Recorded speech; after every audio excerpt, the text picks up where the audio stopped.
Hello hi friends. അപ്പം നരിവേട്ട എന്നുള്ള cinema കണ്ടു. സിനിമയെ പറ്റി പറയുകയാണെങ്കിൽ അത്യാവശ്യം സ്ലോ സ്പേസ് സിനിമകളൊക്കെ ഇഷ്ടപ്പെടുന്നവർ പോയി കാണുക. പിന്നെ എന്തെങ്കിലുമൊക്കെ രാഷ്ട്രീയപരമായിട്ട് നിലപാടുള്ളവർ പോയി കാണാതിരിക്കുക. അത് മാത്രമാണ് എടുത്തു പറയേണ്ടത്. സിനിമ മൊത്തത്തിൽ പറയുവാണെങ്കിൽ ഒരു ഓക്കെ ഫീൽ ആണ്. സിനിമയുടെ മേക്കിംഗ് എല്ലാം മികച്ചൊരു മേക്കിംഗ് ആയിരുന്നു.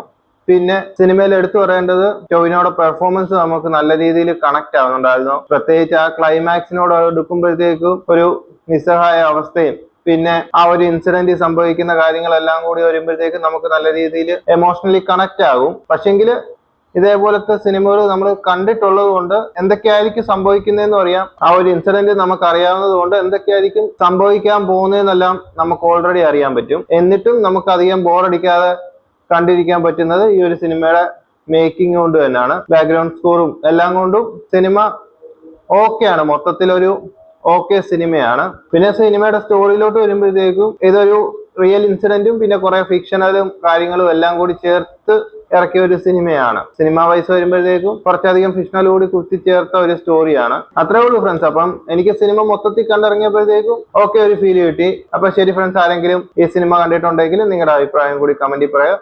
അടുത്തൊരു വീഡിയോ ആയിട്ട് വീണ്ടും കാണാൻ പറ്റും. നീ എവിടെ പരിപാടി അവതരിപ്പിച്ചാലും ഇത് തന്നെയാണല്ലോ നിന്റെ വിധി.